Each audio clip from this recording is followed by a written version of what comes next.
بسم الله الرحمن الرحيم إذا جاء نصر الله والفتح ورأيت الناس يدخلون. TNTJ பேச்சாளர் சகோதரர் அர்ஷதி MIC அவர்கள் கற்றதை வாழ்வியலாக்குவோம் என்கிற தலைப்பில் பயான் நிகழ்த்துவார். فإن أصدق الحديث كتاب الله وخير الهدي هدي محمد صلى الله عليه وسلم وشر الأمور محدثاتها وكل محدثة بدعة وكل بدعة ضلالة وكل ضلالة في النار. فأعوذ بالله من الشيطان الرجيم. يا أيها الناس اتقوا ربكم الذي خلقكم من نفس واحدة وخلق منها زوجها وبث منهما رجالا كثيرا ونساء واتقوا الله الذي تساءلون به والأرحام إن الله كان عليكم رقيبا. يا أيها الذين آمنوا اتقوا الله حق تقاته ولا تموتن إلا وأنتم مسلمون. يا أيها الذين آمنوا اتقوا الله وقولوا قولا سديدا يصلح لكم أعمالكم ويغفر لكم ذنوبكم ومن يطع الله ورسوله فقد فاز فوزا عظيما. அல்லாஹ்வின் அடியார்களே, தமிழ்நாடு தௌஹீத் ஜமாத் திருவிதாங்கோடு கிளையின் சார்பாக ஏற்பாடு செய்யப்பட்டுள்ள அஸ்ஸஃபியா பெண்கள் கல்வியகத்தின் பட்டமளிப்பு நிகழ்ச்சியில் நாம் எல்லாம் கூடியிருக்கிறோம். இந்த நேரத்தில் கற்றதை வாழ்வியலாக்குவோம் என்ற தலைப்பு கொடுக்கப்பட்டுள்ளது. அல்லாஹ்வின் அடியார்களே, ஒரு மனிதன் பல்வேறு தேவைகளுக்காக கற்றுக்கொள்கிறான். தன்னுடைய பொருளாதாரத்திற்காக கற்றுக்கொள்கிறான். இப்படி பல தேவைகள் இருக்கிறது. நன்மையான காரியத்திற்காக கற்றுக்கொள்வதை பார்க்கிறோம். தன்னுடைய குடும்பத்திற்காக கற்றுக்கொள்கிறான், தன்னுடைய சமூகத்திற்காக கற்றுக்கொள்கிறான். இப்படி கற்கக்கூடிய விஷயங்கள் பலதரப்பட்டதாக இருக்கிறது. இதில் கற்றதை வாழ்வியலாக்குவோம் என்றால் முதலில் எதை கற்க வேண்டும் என்பதை நாம் புரிந்து கொள்ள வேண்டும். அல்லாஹ் ரப்பல் ஆலமீன் எதை கற்றுக்கொள்ள வேண்டும் என்பதை பற்றி கூறும்போது ஃபஅலம், அல்லாஹ்வுடைய தூதரை பார்த்தே சொல்றான், அன்னஹு லா இலாஹ இல்லல்லாஹ், அல்லாஹ்வை தவிர வணக்கத்துக்குரியவன் யாரும் இல்லை என்பதை நீ கற்றுக்கொள், அறிந்து கொள் என்று கூறுகிறான். முதலில் அல்லாஹ்வை தவிர வணக்கத்துக்குரியவன் யாரும் கிடையாது என்பதில் தெளிவான தெளிவான நிலைப்பாட்டோடு இருக்க வேண்டும். அதுதான் கற்பதினுடைய அடிப்படை. பின்னால வாழ்வியலுக்கு வருவோம். மதரசாக்கள்ல இலக்கணங்கள் படிக்கிறது, சர்ஃபு படிக்கிறது, நஹு படிக்கிறது எல்லாம் அதை அறிந்து கொள்வதற்காக, அல்லாஹ்வினுடைய கல்வியை அறிந்து கொள்வதற்கான வழிமுறை இலக்கணங்கள். அல்லாஹ் அரபி மொழியிலே வேதத்தை அருளி இருக்கிற காரணத்தினால் அதை கற்கிறோம். அப்ப இந்த கற்கக்கூடிய விஷயம், அல்லாஹ்வை தவிர வணக்கத்துக்குரியவன் யாரும் இல்லை என்பதை கற்கக்கூடிய நாம் அதிலே எந்த அளவுக்கு உறுதிப்பாட்டோடு இருக்கணும். கற்கதை வாழ்வியலாக்கக்கூடிய விஷயத்துல முதல்ல கவனிக்க வேண்டிய விஷயம், அல்லாஹ் மட்டும்தான் வணக்கத்திற்கு தகுதி ஆனவன். அதை நம்ம ஏத்துக்கிட்டோமே, யாரும் அவுலியாக்கள்கிட்ட போய் கேட்கலையே அப்படின்னு நினைக்கலாம். எப்படிப்பட்ட நிலையில அதை நாம உள்ளத்தில் ஏந்த வேண்டும் என்றால், நான் அல்லாஹ்விற்காக சரணாகதி ஆகிவிட்டேன், அல்லாஹ்வுக்காக நான் என்னை அர்ப்பணித்து விட்டேன். அல்லாஹ் சொல்றான, குல் நபியே முஹம்மதே நீங்கள் சொல்லுங்கள், இன்ன ஸலாத்தி வ நுசுக்கி வ மஹ்யாய வ மமாத்தி லில்லாஹி ரப்பில் ஆலமீன், என்னுடைய தொழுகை, என்னுடைய வணக்க வழிபாடுகள், என்னுடைய வாழ்வு மரணம் அகிலத்தாரின் இறைவனான அல்லாஹ்வுக்குரியது. இந்த அடிப்படையில நாம கல்வி விஷயத்திலே, கற்கக்கூடிய விஷயத்திலே தெளிவானவர்களாக இருக்க வேண்டும். இன்றைக்கு இந்த கல்வியை கற்கக்கூடிய நாம இனிமேல் கற்க போகக்கூடியவர்கள் எதை நம்ம விளங்கிக்கிறோம்னு கேட்டா, இந்த கல்வியினுடைய முக்கியத்துவத்தை விளங்கிக்கிறோம். இந்த கல்வியை கொண்டு வந்து சேர்த்திருக்கான 10 பிள்ளைகள் பட்டம் வாங்குறாங்க. இந்த திருவிதாங்கோடு சுற்றி உள்ள பகுதிகள் எல்லாம் இத்தனை பேர் தான் பெண்களா? அல்லாஹ்வுடைய நேர்வழி என்பதை புரிஞ்சுக்கிறோம். இந்த கல்வி நமக்கு கிடைக்கிறது என்றால் அல்லாஹ் நமக்கு நேர்வழி காட்டியிருக்கிறான். வலாக்கின்னல்லாஹ யஹ்தி மய்யஷா, அல்லாஹ் தான் நாடியோருக்குத்தான் நேர்வழி காட்டுவான். பொருளாதாரத்தை எல்லாத்துக்கும் வாரி இருப்பான். நேர்வழி என்பதை அல்லாஹ் தான் நாடியோருக்கு கொடுப்பேன் என்கிறான். யூ ஆர் செலக்டட், நாம செலக்ட் பண்ணி வந்திருக்கிறோம்.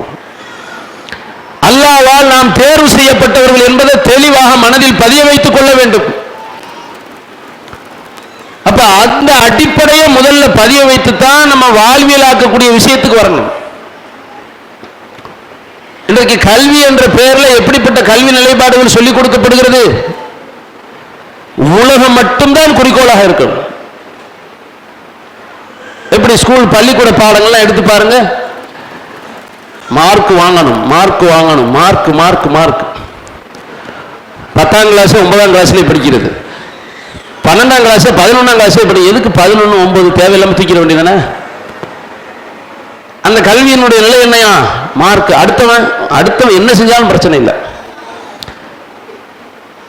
இந்த கல்வி எப்படிப்பட்டதுன்னா, ஒரு ரன்னிங் ரேஸ், ஓட்டப்பந்தயம் நடக்கிறது. ஓட்டப்பந்தயம் நடந்தா ஓடிக்கிட்டே போறாங்க. ஒருத்தர் கால் ஒடிஞ்சு, ஒருத்தர் நெஞ்சு வலினால துடிச்சு கிடக்குறான். நான் மார்க் வாங்குறத, நான் பரிசு வாங்குறது முக்கியம். அப்படிப்பட்ட கல்வி அமைப்பு இருக்கிறத பார்க்கிறோம். அல்லாஹ்வால் கொண்டு வரப்பட்ட கல்வி கிடையாது அது. உலக பொருளாதாரத்துக்கு சொல்லலாம், அதிகார பலத்திற்காக சொல்லலாம். அதை வச்சு உலகத்தில் பெரிய சாதனைகளை நிகழ்த்த போறது கிடையாது. ஓரளவு நம்மை பாதுகாத்துக் கொள்ளலாம், அவ்வளவுதான். அப்ப அந்த கல்விக்கு முக்கியத்துவம் கொடுக்கக்கூடிய நாம அதனுடைய எண்ணிக்கை குறைஞ்சுக்கிட்டு வரதே பார்க்கிறோம். இதே காலேஜுகள் எடுத்துக்கிறீங்க, பெண்கள் கல்லூரிகள் எடுத்துக்கிறீங்க. பெண்கள் கல்லூரிகளுக்கு எப்படி என்பது, பெண்கள் கல்லூரிக்கு மட்டும் இல்லை, ஆணும் பெண்ணும் சேர்ந்து படிக்கக்கூடிய கல்விக்கு எப்படி போயிருச்சு மக்களுடைய நிலைமை. பள்ளிக்கூடங்களுக்கு என்ன நிலைமை? மார்க்கத்தை பத்தி சிந்திக்கிறதே கிடையாது. படிப்பு, கல்வி கல்வி அது என்னத்தை ஆட்டும் அந்த மாதிரி, அது என்ன அடிப்படையில் உள்ள கல்வி அதை பத்திலாம் சிந்திக்கிறது கிடையாது. அப்ப கல்வியினுடைய நிலைக்கு அல்லாஹ் கொடுத்த அந்த நியமத்து அற்புதம், இது நமக்கு வழங்கப்பட்ட அருட்கொடை. அல்லாஹ் அந்த நேர்வழியை கொடுத்திருக்கிறான்டா, அந்த நேர்வழி அருட்கொடை என்பதை விளங்கிக் கொள்ள வேண்டும்.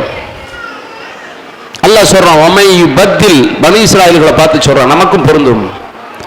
ஒமையு பத்தில் நியமத்துல்லாஹ், யார் அல்லாஹ்வினுடைய நேர்வழியை அருட்கொடையை யார் மாற்றி அமைக்கிறார்களோ ஃபஇன்னல்லாஹ ஷதீதுல் இகாப், அல்லாஹ் கடுமையாக தண்டிக்கக்கூடியவன். அப்ப நமக்கு வழங்கப்பட்ட மிகப்பெரிய பொக்கிஷம், அற்புதம் இந்த நேர்வழி என்ற அருட்கொடை. இந்த கல்வியினுடைய நிலைக்கு எந்த அளவுக்கு முக்கியத்துவம் இருக்கிறது? இந்த ஒரு ஆண்டு படிக்கக்கூடிய கல்வியா? இந்த மதரசாக்கெல்லாம் எதுக்கு நல்லா விளங்கிக்கிறங்க. 12 வருஷமா சில இடங்கள்ல பார்த்தா 12 வருஷமா குர்ஆன் தொடர்பே இருக்காது, 17 வருஷமா குர்ஆன் தொடர்பே இருக்கா. 12 17 வருஷம் எதை சொல்றேன்? காலேஜ், எல்கேஜி யூகேஜில இருந்து காலேஜ் வரை 17 வருஷம் பட்ட படிப்பு. 17 வருஷம் படிப்பு நிலையில என்ன மதரசாக்களுக்கு வருவாங்க. உஸ்தாத் எங்களுக்கு குர்ஆனே தெரியாது. குர்ஆன் தெரியாம, குர்ஆன் தொடர்பு இருக்காது, ஹதீஸ் தொடர்பு இருக்காது, திருமணம் முடிக்கக்கூடிய வயசுல நான் கல்வி இருக்கேங்கிற வர்றங்கிற நோக்கம் எப்படிப்பட்ட நோக்கம்? ஒரு வருஷத்துல எப்படி ஒருத்தர் ஐசியூல கிடக்குறான், அவனுக்கு எப்படி மருத்துவம் பார்க்கிறோமா அந்த மாதிரி தான் இந்த மார்க்க கல்வியினுடைய நிலைமை. ஒண்ணுமே இல்லாததுக்கு இதெல்லாம் தெரிஞ்சுட்டு போ, அப்படிப்பட்ட நிலைமையில தான் இருக்கிறத பார்க்கிறோம். இனி கல்வி அமைப்புகள் எப்படி உருவாக்கப்பட வேண்டும் என்றால், சிறு வயதில் இருந்த ஏகத்துவத்தை போதிக்கக்கூடிய வெறும் மக்த மதரசாக்கு பிள்ளைகள் வர்றதில்லை. மக்த மதரசா நினைக்கிறோம், சிறு வயதில் இருந்த ஏகத்துவத்தை உருவாக்கப்படக்கூடிய கல்வி அமைப்புகள், கல்வி நிறுவனங்கள் உருவாக்கப்பட வேண்டும்.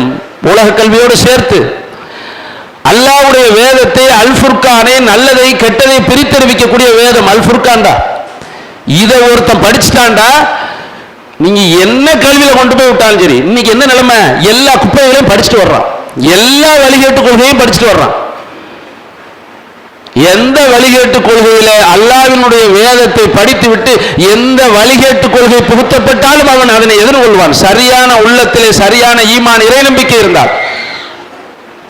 அப்ப சிந்திச்சு பார்க்கணும், அடிப்படை இந்த கல்வியினுடைய அடிப்படையை தெரிஞ்சாத நாம ஏன் கல்வியில இந்த கல்வியை ஏன் வாழ்வியலாக்க போறோம், ஏன் வாழ்வியலாக்கணுங்கிறத நினைக்கணும்.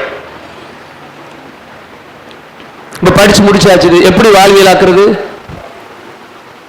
வாழ்வியலாக்குறதுனுடைய அடிப்படை என்ன? கல்யாணம் பண்ணிட்டாங்க, அல்லது கல்யாணம் பண்றது கொஞ்ச நாள், நான் ஆலிமாயிட்டேன், காலுக்கு மேல கால் போட்டு உட்காந்துக்கிட்டு நான் பயான் மட்டும்தான் பண்ண நாள் பயான் மட்டும்தான் பண்ணுவேன், வீட்டு வேலையா அது நீங்க பாத்துக்கிறேன்னு, இதுக்கு பேர மார்க்க கல்வி படிச்சதுக்கு அர்த்தம்? அது திருமணம் முடிச்சுட்டாங்க, திருமணம் முடிச்சுட்டா கணவனை பார்த்து உனக்கு மட்டும்தான் சமைச்சு போடுற வேலை, உன் தாய் தகப்பனாருக்குலாம் கிடையாது, இல்ல சமைக்கிற வேலையே கிடையாது, இப்படியா இருக்கிறது?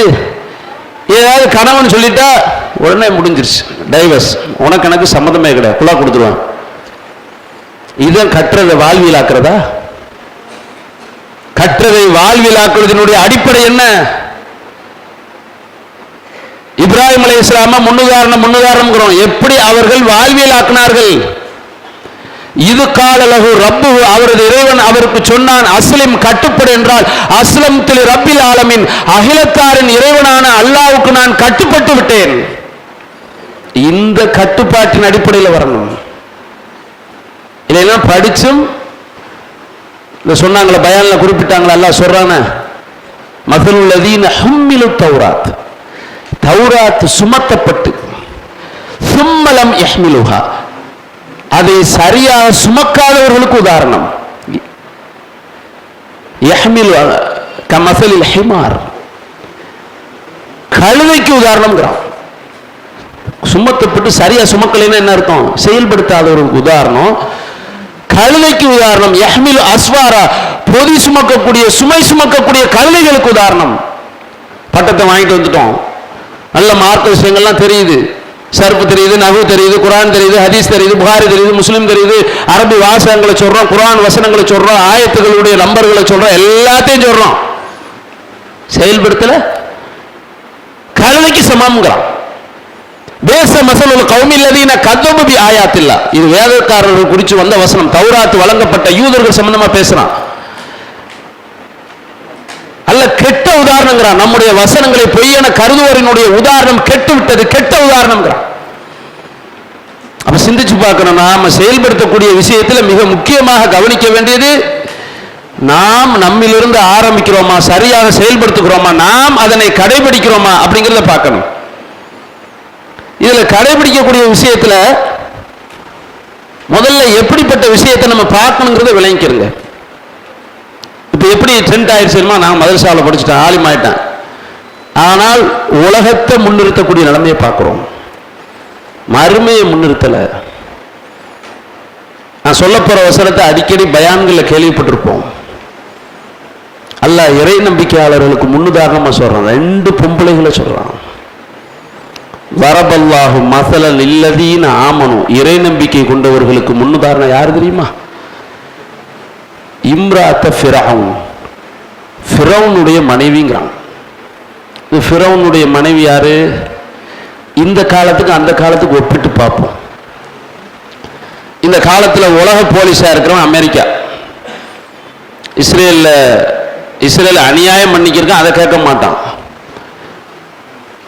ஹமாஸ் போராளி இயக்கத்தினுடைய தலைவர் கொல்லப்படுகிறார், ஈரான் இஸ்ரேல் மேல தாக்குதல் தொடுப்பாங்கிறான், உடனே போர்க்கப்படையெல்லாம் கொண்டு வந்து கும்பிக்கிறான்.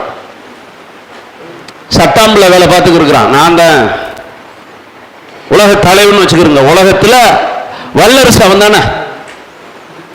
இப்ப இன்னைக்கு இருக்கக்கூடிய ஒரு வயசானாலும் ஜோ பைடன், முன்னாடி ட்ரம்ப் இருந்தாரு,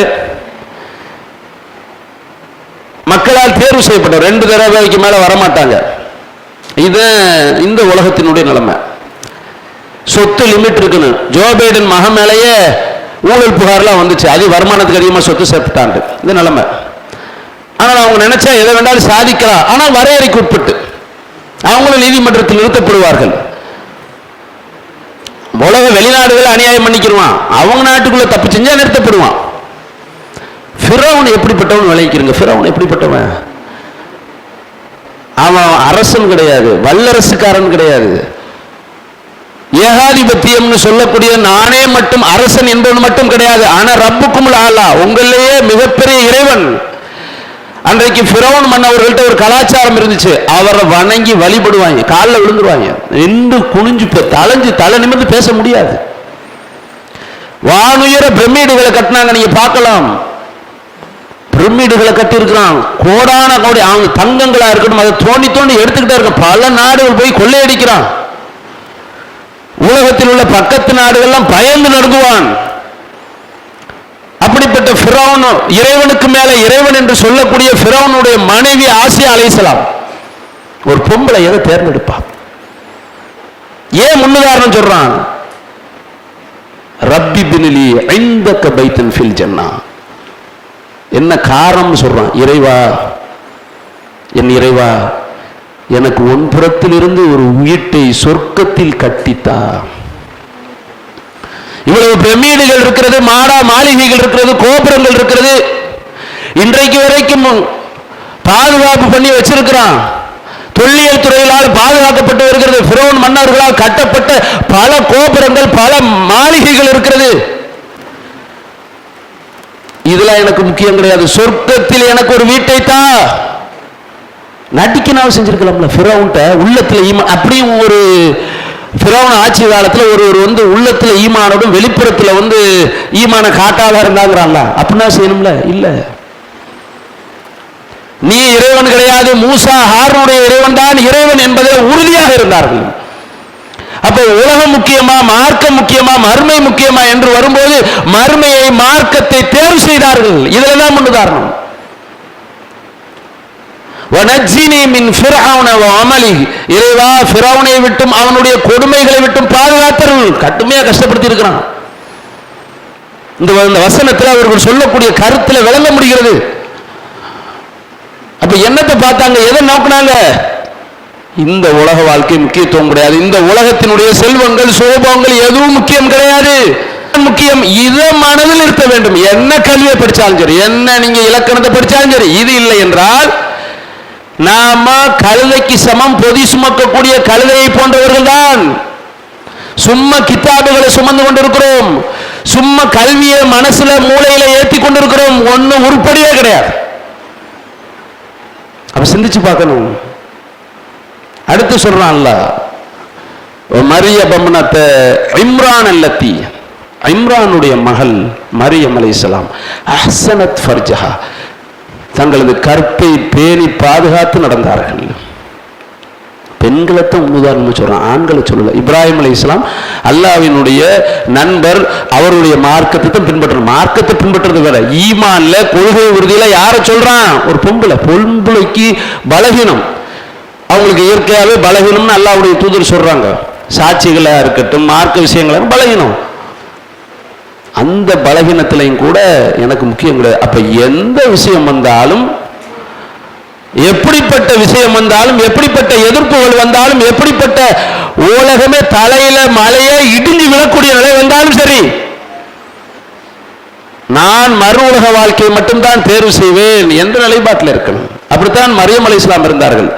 அல்லாஹ்வினுடைய பிள்ளையை சுமப்பதற்காக. அல்லாஹ்வுடைய பிள்ளைன்னா என்ன? அல்லாஹ்வால் இந்த உலகத்திற்கு அனுப்பப்பட்ட, இவங்க சொல்லி இருக்கிறாங்க அல்லாஹ்வுடைய பிள்ளை, அப்படி இல்லை. ஒரு வித்தியாசமான அற்புதமான குழந்தை ஈசா அலைஹிஸ்ஸலாம் அவர்கள். அப்படிப்பட்ட இறை தூதர், சிறு வயதிலே நபி, தகப்பன் இல்லாமல் பிறந்தவர்கள். அப்படிப்பட்ட நபியை சுமப்பதற்காக அல்லாஹ்விற்காக பல இன்னல்களையும் பல அவதூறு பேச்சுகளையும் ஏச்சு பேச்சுகளையும் பொறுத்து கொண்டு அல்லாஹ்வுடைய மார்க்கத்திற்காக அர்ப்பணித்தார்கள். ரெண்டு பேரும் நபி கிடையாது. மரியம் அலைஹிஸ்ஸலாமும் ஆசியா அலைஹிஸ்ஸலாமும் ஃபிரௌனுடைய மனைவியும் நபியே கிடையாது, மனிதர்கள். ரெண்டு பேரும் நல்லடியார்கள். அப்ப சிந்திச்சு பார்க்கணும். அடிப்படையை நம்ம பின்பற்றக்கூடிய விஷயத்துல மிக முக்கியமாக கவனிக்க வேண்டியது, நாம் மறு உலக வாழ்க்கைக்கு முக்கியத்துவம் கொடுக்க வேண்டும். ஏன் சொல்றோம்னு கேட்டா, கவனிக்க நம்ம முக்கியமா பார்க்க வேண்டியது, நம்ம மதரசாவில் படிச்சுட்டா முடிஞ்சு போச்சு, நமக்கு டிக்கெட் சொர்க்கம் கன்ஃபார்ம், அவனை மார்க்கத்தை தெரிஞ்சுக்கிட்டோம்ல, ஆலிமா இருக்கிறல்ல சொர்க்கம் கன்ஃபார்ம் நினைச்சுக்கிறோம். அல்லாஹ்வுடைய தூதர் சொல்றாங்க, இத்தலாவுத்து மேராஜ் பயணத்தில் சொல்றாங்க, இத்தலாவுத்து ஃபில் ஜன்னா, சொர்க்கத்தை எட்டி பார்த்தேன். அக்ஸரு அஹ்லிஹா அல் ஃபுக்ரா, அதுல ரொம்ப பேர் அதிகமாக யார் இருந்ததுன்னு கேட்டா ஃபக்கீர்கள் இருந்தார்கள், தேவையுடைய ஏழைகள் இருந்தார்கள். இத்தலாவுத்து ஃபின்னார், நரக நெருப்பை எட்டி பார்த்தேன். அக்ஸரு அஹ்லிஹா அன்னிசா, அதுல அதிகமானோர் பெண்களாக இருந்தார்கள்.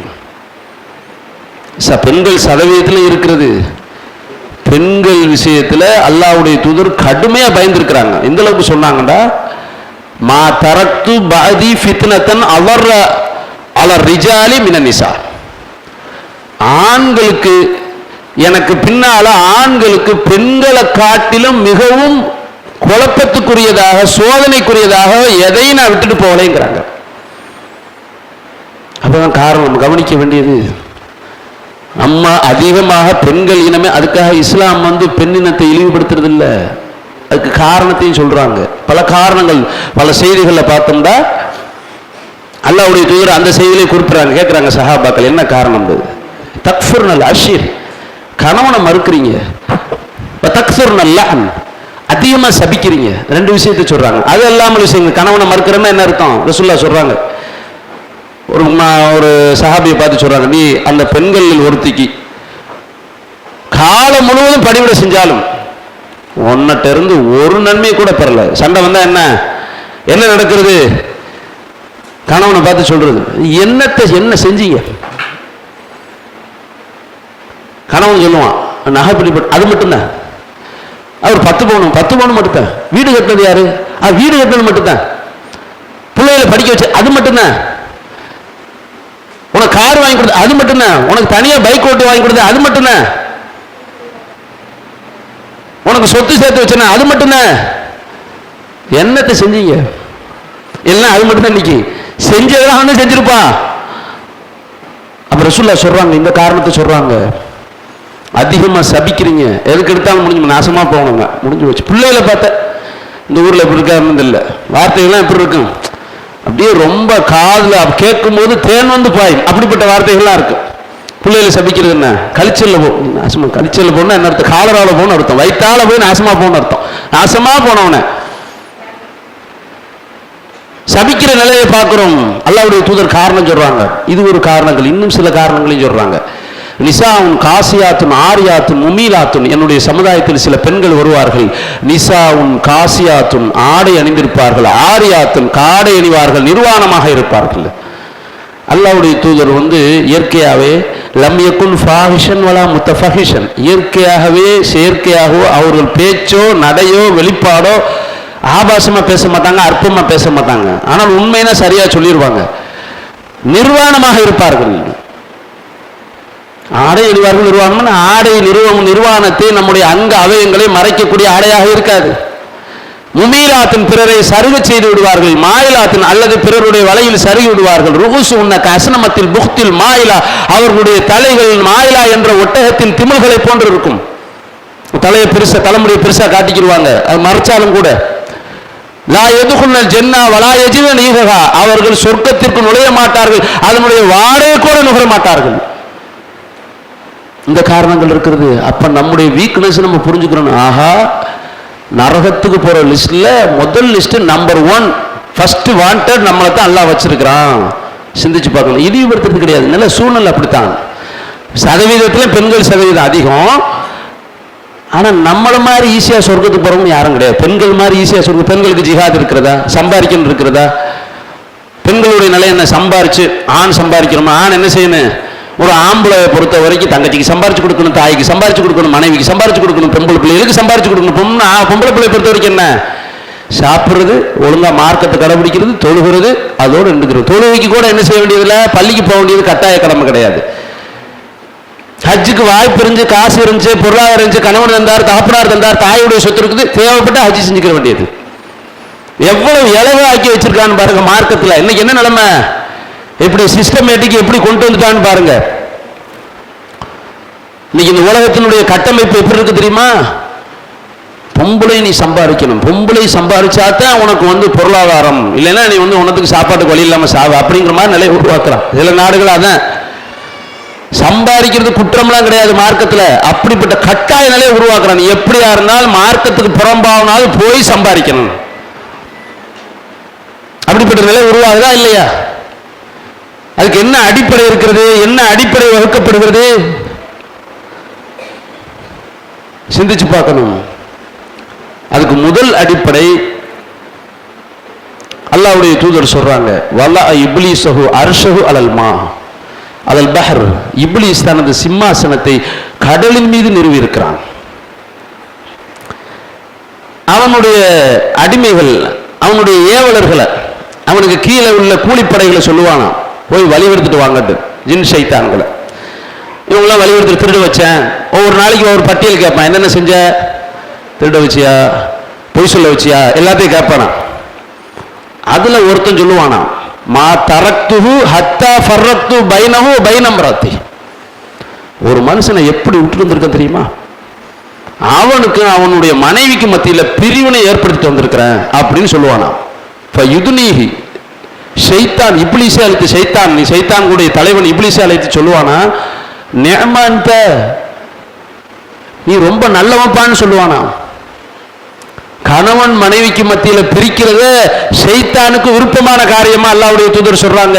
நீ நல்லவன் சொல்லுவானா. கணவன் மனைவி பிரிகிறதுங்கிறது, சில நல்ல கணவன் கெட்ட மனைவியா இருக்கிறாங்க, பிரிகிறது நல்லதானே? நல்ல கணவன் இல்ல கெட்ட மனைவியா இருக்காங்க, இப்படி பல விஷயங்கள் இருக்குல்ல. நூஹ் அலைஹிஸ்ஸலாம் அவருடைய மனைவி எடுத்துக்கிறீங்க, பிரிகிறது நல்லதானே? அது மட்டும் அந்த விஷயம் கிடையாது, அது மட்டும் கிடையாது. இன்னைக்கு எப்படி ஆயிடுச்சுன்னேட்டா, எதுக்கெடுத்தாலும் தலாக் ஹுலா. பெரிய பெரிய முஸ்லீம் மொஹலாக்கள் இருக்கக்கூடிய ஊர்களில் ஒரு 1,00,000 பேர் இருக்கிறாங்கன்னா 4000 ஹுலா லெட்டர் மட்டும் இருக்கிறது. பெரிய பெரிய முஸ்லீம் பெல்ட்டுகள் உள்ள ஊர்களில் பார்த்தீங்கன்னா அப்படிப்பட்ட நிலை வந்துருச்சு. இன்னும் எப்படி ஆயிருக்குன்னு, கணவன் மனைவி என்ற வாழ்க்கை ஒப்பந்தத்தை பிரிக்கிறது. கணவனாக வாழக்கூடாது, மனைவியா வாழக்கூடாது. அப்படின்னா என்ன? திருமணம் முடிக்காம வாழ்ந்துக்க, லிவிங்ல இருந்துக்க, திருமணம் முடிக்காம விபச்சாரத்துக்கு கூட வாழ்ந்துக்க, ஆணோட போய்க்க, பெண்ணோட போய்க்க. அப்படிப்பட்ட கட்டமைப்பு உருவாக்கப்படுதா இல்லையா? அப்படிப்பட்ட விஷயத்துல சிக்கி கொண்டிருக்கிறோம். அல்லாஹ்வுடைய தூதர் அற்புதமான தீர்வு சொல்லி இருக்கிறாங்க. இந்த கணவன் மனைவி வாழ்க்கை பந்தத்தை குலைக்கக்கூடிய பல்வேறு வகையான கல்வி அமைப்பா இருக்கட்டும், சினிமா இருக்கட்டும், எல்லா விஷயங்களும் நாமளும் மார்க்க தெரிஞ்சதுக்கு பிறகு, மார்க்க ரொம்ப தெரிஞ்சிச்சுன்னு என்ன செய்யறது? எனக்கு தான் உரிமை இருக்குது, நான் ஹுலா கப்பேன். கற்றதை வாழ்வியலாக்கணும்னா முதல்ல எந்த அடிப்படையிலிருந்து வரணும்? இதை முதல்ல திருமண வாழ்க்கை எப்படிப்பட்டது அல்லாஹ் சொல்றான். உலாய்க்க எது ஊனையிலன்னார். திருமணம் முடிக்கக்கூடிய உறவு முறைகளை பத்தி சொல்றான். இணை வைப்பாளர்களை திருமணம் முடிக்காதீங்கன்னு அல்லாஹ் சொல்றான். ஆண்களுக்கு பெண்களுக்கு சொல்லிட்டு சொல்றான், அவர்கள் நரகத்தை நோக்கி அழைக்கிறார்கள். வல்லாஹு யதுஉ இலல் ஜன்னா வல் மக்ஃபிரத்தி பிஇذனிஹி. அல்லாஹ் சொர்க்கத்தை நோக்கியும், திருமணத்தின் மூலமாக சொர்க்கத்தை நோக்கியும், அவனுடைய அனுமதியோடு மன்னிப்பை நோக்கியும் அழைக்கிறான். திருமணம் எப்படிப்பட்டது? சொர்க்கத்தை நோக்கிய பயணம். அதை விளங்காம இஷ்டத்துக்கு அல்லாஹ்வுடைய தூதர் சொல்றாங்க, ஐயுமா இம்ராத்தின் சஅலத் ஜௌஜஹா தலாகன். எந்த பெண் மின் கைரி பஸின், கடுமை இல்லாத விஷயத்துல ஒரு பொம்பளை தன்னுடைய கணவன்கிட்ட ஹுலா கேட்டால் என்றால், ஹராமுன் அலைஹா ராயுகத்தில் ஜன்னா, அவருக்கு சொர்க்கத்தினுடைய வாடை தடுக்கப்படுங்கிறாங்க. சொர்க்கத்துக்குள்ளே போக முடியாது. கடுமை நம்ம கணவன் குடிக்கிறாரு, கொள்கை கிடையாது, ஆண்மை இல்லை, அப்படி வச்சுக்கிறோம். அப்படிலாம் விவாகரத்தை கொடுத்துருக்காங்க ரசூலா. பிடிக்கவே இல்லை, பிடிக்காமே கல்யாணம் பண்ணிட்டாங்க. எல்லாம் பிடிச்சிருக்கு, ஒரு 2 வருஷம் வாழ்வாங்க. ஏதோ கணவன் மார்க்கறீதி. இப்ப என்ன ஆகுதுட்டா, மற்றவங்கள்ட்ட வழிகட்ட மக்கள்கிட்ட தலாக் ஹுலா பெறுகிறத விட நம்ம மக்கள்கிட்ட சாதாரணமா போயிடுச்சு. மார்க்கமுள்ள 2 பேர் தான். கணவன் ஏதோ கண்டிஷன் பண்ணுவார், மார்க்க விஷயத்துல கண்டிஷன் பண்ணுவாங்க. அதுக்கு என்ன பண்றது? உடனே நான் ஹுலா கேட்டா, பரீராவுடைய சம்பவத்தை எடுத்து சொல்லிடுறது. பரீரா ரசூலுல்லாஹ் அனுமதி கொடுத்தாங்க. முகைஸ் அலைஞ்சுக்கிட்டே இருந்தார். முகைஸ்னா யார்? அவருடைய கணவர். 2 பேருமே அடிமைகள். ஆனா என்னன்னு கேட்டா முழுமையா விளங்கல. ரசூலுல்லாஹ் என்ன பண்றாங்கன்னு கேட்டா, பரீரா ஆயிஷா ரலியல்லாஹு விலை கொடுத்து வாங்கிறாங்க, விடுதலை பண்ணிடுறாங்க. விடுதலை பண்ணா ரசூலுல்லாஹ் கேட்கறாங்க, அம்மா கணவனுடைய கணவன் அடிமையா இருக்கிறார், விரும்புனா இவரோட வாழு, விரும்புனா விடுவிச்சுக்க. அப்ப நான் அதுல செய்தியை வச்சுக்க அப்படியே எடுத்துக்கிறது இல்ல. அடிமை பெண்ணினுடைய மனைவி, அடிமை ஆணினுடைய மனைவி அடிமையாகத்தான் இருப்பாள். ஏன் அதை சொல்றாங்க? அடிமைக்கு மட்டும் உள்ள சட்டம் அது. இவங்க அந்த அடிமை தலையிலிருந்து காலம் ஃபுல்லா கஷ்டப்பட்டு ஒரு நாள் ஃபுல்லா வேலை செஞ்சு அடிமைனா என்ன அர்த்தம்? அவங்கள்ட்ட கிடக்கணும், கடுமையா கஷ்டப்படணும். அப்படிப்பட்டனால அப்ப கணவன் அடிமையா இருக்கிறான். கணவன் ஒரு வீட்டுல அடிமையா இருக்கும்போது மறுபடியும் ஒரு அடிமையை விரும்புவாங்களா? அப்பதான் அந்த சட்டத்தை அவங்களுக்கும் உள்ள பர்டிகுலரா ஹுசூசியத்தா உள்ள சட்டம் இதை எடுத்து பொதுவாக்கிறது. இஷ்டத்து குலா தலாக்குங்கிற பேர்ல மக்களுடைய நிலை போறதை பார்க்கிறோம். அப்ப அடிப்படை இந்த கட்டமைப்புகளை சீர்குலைக்கக்கூடிய வேலை நடந்து கொண்டிருக்கிறது. இதுக்கு நம்ம பேண வேண்டிய மிக முக்கியமான விஷயம், நாம எந்த நோக்கத்திற்காக இந்த கொள்கையை இந்த மார்க்கத்தை படிச்சிருக்கிறோம், எந்த நோக்கத்திற்காக இந்த மார்க்கத்தை பிரச்சாரம் செய்யணுங்கிற நிலையை எடுத்துக்கணும். எப்படி பார்க்கணும்? பல சம்பவங்களை நீங்க பார்க்கலாம். இப்ராஹிம் அலைஹிஸ்ஸலாமுடைய சம்பவத்தை எல்லாம் பேசுனீங்க. கணவன் விஷயத்துல மார்க்கத்திற்காக எப்படி கட்டுப்பட்டு நடந்தார்கள். இப்ராஹிம் அலைஹிஸ்ஸலாம் விட்டுட்டு அவங்க வாட்டு போயிட்டே இருக்கிறாங்க, என்னன்னு சொல்லல. இப்ப நடந்துச்சுன்னா என்ன ஆகும்? பாலைவனத்தில் விட்டுட்டு, பாலைவனம்னா இந்த கேரளா காட்டு பக்கத்துல பாட்டில் விட்டுட்டு போயிடுறாரு. அடுத்து தாமதமே இருக்காது, குலாவுக்கு தாமதமே இருக்காது, இவன் வாட்டுக்கு விட்டுட்டு போறாரு. பைத்தியக்காரன் நினைப்போம், விட்டுக்கிட்டு திரும்பி பார்க்கல. இப்ராஹிம் இப்ராஹிம் கூப்பிடுறாங்க, கணவனை பேர் சொல்லி வளைக்கக்கூடிய வழக்க பிரிச்சு கூப்பிடுறாங்க, ஹாஜர் கூப்பிடுறாங்க, இவர் வாட்டுக்கு போறாரு. ஏன்னா எதுக்குமே பதில் சொல்லல. ஒரே ஒரு கேள்வி மட்டும் கேட்கிறாங்க, அல்லாஹுல்லதி அமர்க பிஹாதா, நீங்களா விட்டு போறீங்களா அல்லாஹ் தான் உங்களுக்கு கட்டளை போட்டானா? விளக்கமா சொல்லல, ஆமா அப்படின்னு போயிட்டே இருக்கிறாங்க. அப்புறமா தான் துவா செய்யறாங்க, இன்னி அஸ்கந்து, என்னுடைய சந்ததிகளை நான் எந்த செடி கொடிகள் இல்லாத ஒரு பாலைவனத்தில் பள்ளத்தாக்கில் விட்டுட்டு போறேன் அப்படிங்கிறாங்க. அப்ப அவங்க பதில் என்ன தெரியுமா சொல்றாங்க? இதன் அப்படியா லா யுலையனா, இந்த மனுஷன் என்ன, இந்த பொம்பளையுடைய நிலை என்ன, இப்படி விட்டுட்டு போறான்னா அல்லாஹ் விட்டுட்டு போறேன்னு மனுஷன் சொல்றாரு. பைத்தியக்கார மனுஷன். அல்லாஹ் விட்டுட்டு போறேன்னு சொன்னா சிந்தனை, ஏன் அல்லாஹ் விட்டுட்டு போறேன்னு சொன்னா திரும்ப சண்டை ஓடுவாங்க செய்யணும். அப்படியா? ஏன் அந்த மாதிரி சூழல்? சாப்பாட்டுக்கு வழி இல்லை, குடிக்கிறதுக்கு தண்ணி கிடையாது, செடி கொடி கிடையாது, எதுவும் கிடையாது, மனித சஞ்சாரமே கிடையாது. இதன் லையோ ஆனா அப்படின்னா அல்லாஹ் எங்களை இழிவுபடுத்த மாட்டான். எப்படிப்பட்ட உறுதியான நிலைன்னு பாருங்க. அல்லாஹ் ஒரு காரியத்தை கட்டளையிட்டு விட்டானா அதற்காக என்னுடைய உயிரே போனாலும் பரவாயில்லை, நான் அல்லாஹ்விற்காக என்னுடைய குடும்பம், மனைவி, மக்கள் அனைவரையும் அர்ப்பணிக்க தயார். இப்படிப்பட்ட நிலையில இருக்கணும். இதுதான் கற்றதை வாழ்வியலாக்குவதற்கான அடிப்படை. அடுத்த ஜெனரேஷன் நீங்க பார்த்தீங்கன்னா மேலை நாட்டு கலாச்சாரத்தை நோக்கி நடந்து கொண்டிருக்கிறது. வாழ்வியலை கேள்விக்குறியாக்கி இருக்கிறது. அடுத்து நம்முடைய பிள்ளைகளுடைய எதிர்காலம் கேள்விக்குரிய மார்க்கத்தில் சிறுவையிலேயே பிஞ்சிலேயே பழுக்கக்கூடிய நிலைமை. விபச்சாரத்தை நோக்கி போகக்கூடிய இன்னைக்கு போதைகள் பெருகதை பார்க்கணும். குறிப்பாக முஸ்லிம் சமூகத்தில் உள்ள இளைஞர்கள் நாம கையில் எடுக்கணும். ஒரு நாளைக்கு நான் 1 மணி நேரம் குறைஞ்சபட்சம் அல்லாஹ்வுடைய பாதையில் இந்த மார்க்கத்தை கொண்டு போய் சேர்க்கணும் சொன்னாங்க. படிச்சிடறாங்க, படிச்சுட்டா என்ன செய்யறது இல்லை, எங்க வீட்டில் விட மாட்டேங்கிறாங்க. எதுக்கெல்லாம் விடுவாங்க தெரியுமா? காலேஜுக்கு போகணும், உடனே எதா இருந்தாலும் சரி, தன்னந்தனியா போனாலும் சரி, ஊர் சுத்த போனேன் விடுவாங்க. பயானுக்கு வாமான்னு கூட்ட 1/2 மணி நேரம் பயானுக்கு முடியாது. அப்ப நம்ம என்ன தியாகத்தை நினைவுறோம், என்னத்தை படிச்சோம், என்னத்தை படிச்சதின் அடிப்படையில் கட்டதை வாழ்வியலாக்குவோம். அப்ப சிந்திச்சு பார்க்கணும். அல்லாஹ்வின் அடியார்களை நம்ம கவனிக்க வேண்டிய விஷயங்கள் சாதாரணமாக கடந்து போகிறோம். இன்னும் எப்படியான நிலை இருக்குன்னு கேட்டா, பொருளாதாரம் தான் டோட்டலாக சமூகத்தை மாத்திருச்சு. அல்லாஹ்வுடைய தூதர் சொல்றாங்களா, ஏழ்மையை பயப்பில்லை, பொருளாதாரத்தை பயன்படுறேன். பல பெண்கள் இன்னைக்கு என்னன்னு கேட்டா, கணவன்ட்டு பொருளாதாரம் இல்லை, அதனால குலால். அஸ்மாவை பத்தி கேள்விப்பட்டிருப்பான். அஸ்மா ரலியல்லாஹு அன்ஹா, ஜுபைர் ரலியல்லாஹு அன்ஹுடைய மனைவி. அவங்க எப்படிப்பட்டவங்க? ஜுபைர் அல்லாஹ்வுடைய சொர்க்கத்தை கொண்டு நற்செய்தி சொல்லப்பட்டவர்கள். நிறைமாத கற்பிணியோடு ஹிஜ்ரத் செய்து குபா இடத்துல பள்ளி, அந்த இடத்துல அந்த பகுதியில் பிள்ளையை பெற்றிருக்கிறார்கள், அப்துல்லாவை பெற்றிருக்கிறாங்க. ஆயிஷாவுடைய சகோதரியும். இவங்க என்ன செய்வாங்கன்னா, இவங்க சொல்றாங்க, ஜவ்வஜனி அஸ்ஸுபைர், ஜுபைர் என்ன திருமணம் முடிச்சாரு, வமாலஹு ஃபில் அர்லி மின் மாலின் வல மம்லுக், அவருக்கு எந்த காசு பணமும் கிடையாது, எந்த அடிமையும் கிடையாது, வேலைக்காரவங்க யாரும் கிடையாது. வலாஷையின் வைர மாலிகின் வகைர பரிசி, நீர் இறைக்கக்கூடிய ஒட்டகம் குதிரையை தவிர வேற ஒன்றும் கிடையாது. இது ஜுபைர் வேலையா? இவங்க என்ன செய்வாங்கன்னா டெய்லி 4 கிலோமீட்டர் நடந்து போவாங்க. பரிசு கணக்கில் சொல்றாங்க. அதை கணக்கு பண்ணி பார்த்தா போய் 4 கிலோமீட்டர் நடந்து பேரிச்சம் கொட்டைகளை எடுத்துட்டு வந்து அதை நுணுக்கி குதிரைக்கு ஒட்டகத்துக்கு இறையா கொடுப்பாங்க. ஒரு நாள் ரசூல்லா பார்க்குறாங்க. ரசூல்லா வந்து தன்னுடைய ஒட்டகத்துக்கு பின்னால் ஏற சொல்றாங்க. பக்கத்தில் கிடையாது, பொதுவாக அது வழக்கம், அந்த காலகட்டத்தில் உள்ள வழக்கம். மற்ற சஹாபாக்கள் இருக்காங்க, தனிமையிலையும் கிடையாது. அதுக்கு ரோசப்பட்டு வந்துட்டாங்க, வெக்கப்பட்டுட்டு வந்து ஜுபைர்ட்ட சொல்றாங்க. ஜுபைர்ட்ட சொன்ன சமயத்தில் இது அபூபக்கர் விஷயத்துக்கு போய் அபூபக்கர் என்ன செய்யறாங்க, அப்போ ஒரு அடிமையை கொடுத்து அனுப்புறாங்க. அப்போ சொல்றாங்க அன்னமா ஆத்தக்கனி, எனக்கு விடுதலை பெற்ற மாதிரி இருந்துச்சு, அடிமை தொகையிலிருந்து விடுதலை பெற்ற மாதிரி இருந்துச்சுக்கிறாங்க. கணவன் இப்படி கொடுமைப்படுத்துறான் அப்படின்னு பார்த்தாங்களா? கணவனுக்கு பக்கபலமா இருந்தார்கள் பாருங்க. கணவனுடைய பொருளாதார அமைப்பை பத்தி பார்க்கல, கணவன் கொள்கையோட இருக்கிறான அப்படிங்கிற மட்டும் தான் பார்த்தார்கள்.